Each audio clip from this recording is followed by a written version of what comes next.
Hello students, welcome to my channel Study with Didi. Today in this video we will learn class 10th The Ball poem which is written by John Berryman. Okay, this is the fifth poem of our book His First Flight.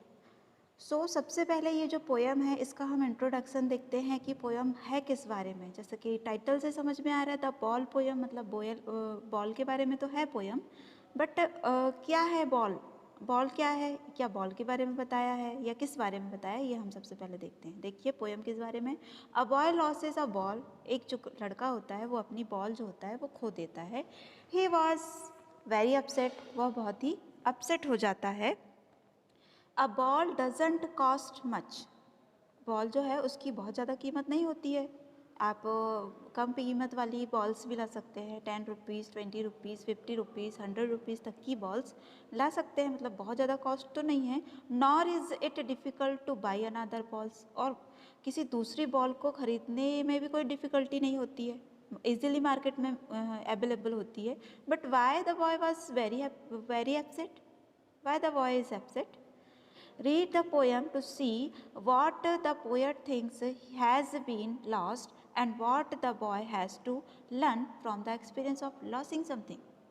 यहाँ ये जो poet है हमारे, ये हमको ये बताना चाहते हैं कि बॉल तो खो गई, बट और बॉल को, दूसरी बॉल को मतलब कि ख़रीदना भी उतना डिफ़िकल्ट नहीं है, पर बच्चा बहुत अपसेट है।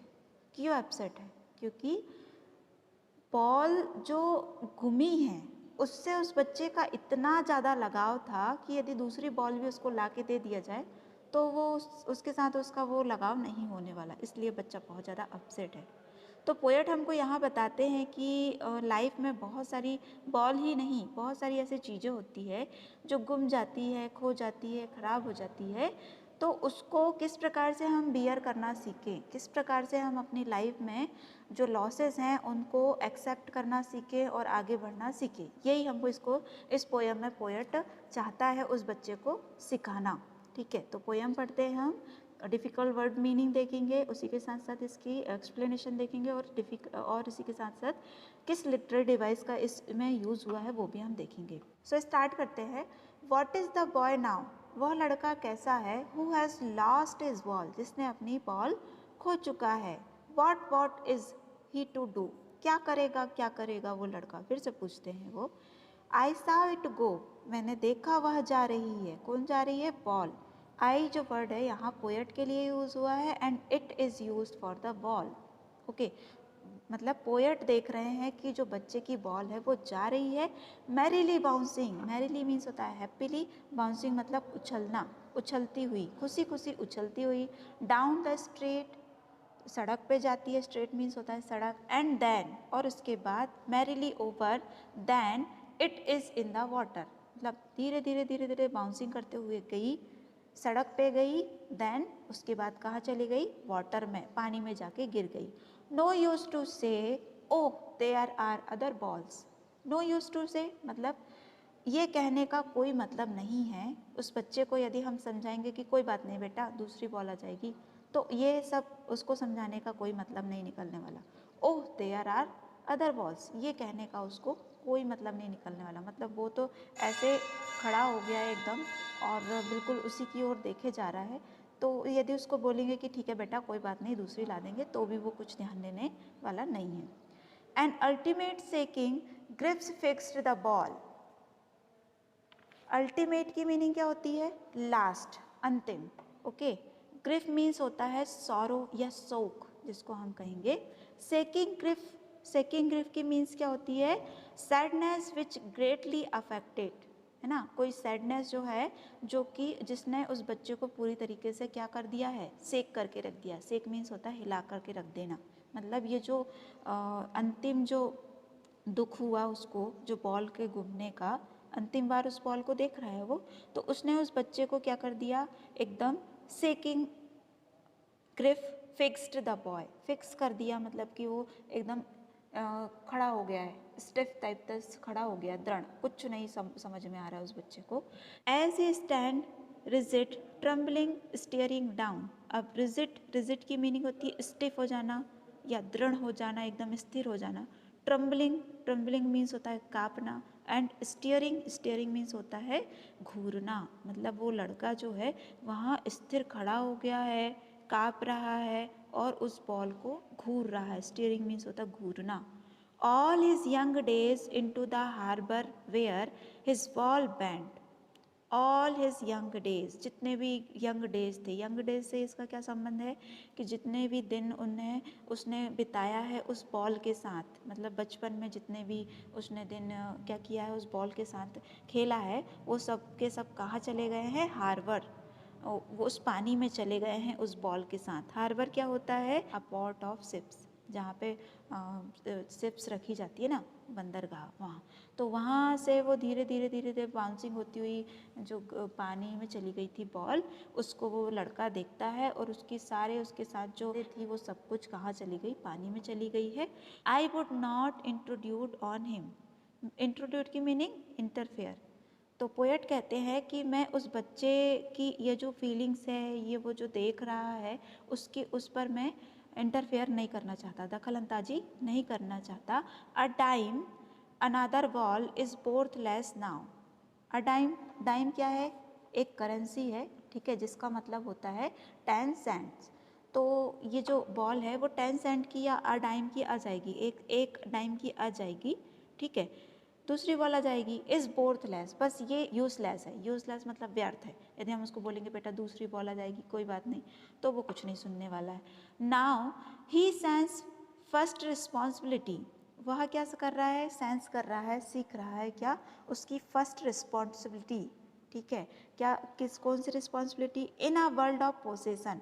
अब पोसेसन की मीनिंग क्या होती है, टू हैव अंडर कंट्रोल, मतलब अधिकार में होना, कोई चीज़ हमारे अधिकार में होती है ना, ऑनरशिप में, वो होता है in the world of possession. इस जो अधिकार वाली जो दुनिया है, इसमें people will take balls, balls will be lost base little boy ना। तो क्या बता रहे हैं पोएट यहाँ कि people will take balls, balls will be lost always little boy. उस छोटे बच्चे को वो बता रहे हैं कि बच्चे लोग क्या करते हैं, बॉल्स खरीदते हैं, बॉल्स के साथ साथ और कोई दूसरी चीज़ें भी खरीदते हैं, बट ये हमेशा क्या हो जाती है, लॉस हो जाती है।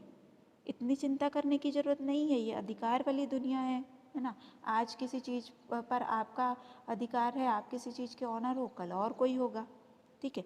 तो क्या आप यदि किसी चीज़ का आप ऑनर बन गए हो, तो क्या हमेशा उसको पकड़ के रखोगे, साथ में भगवान के पास ले जाओगे, ऐसा नहीं होता है ना। किसी न किसी दिन उसको छोड़ना ही पड़ता है, उसकी ऑनरशिप किसी दूसरे व्यक्ति को मिलती ही है, ठीक है। इस प्रकार से पोएट उसको समझाना चाह रहे हैं।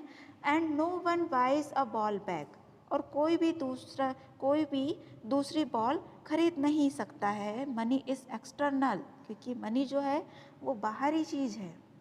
एक्सटर्नल मीन्स क्या होता है, आउटवर्ड, मतलब बाहरी चीज़ है।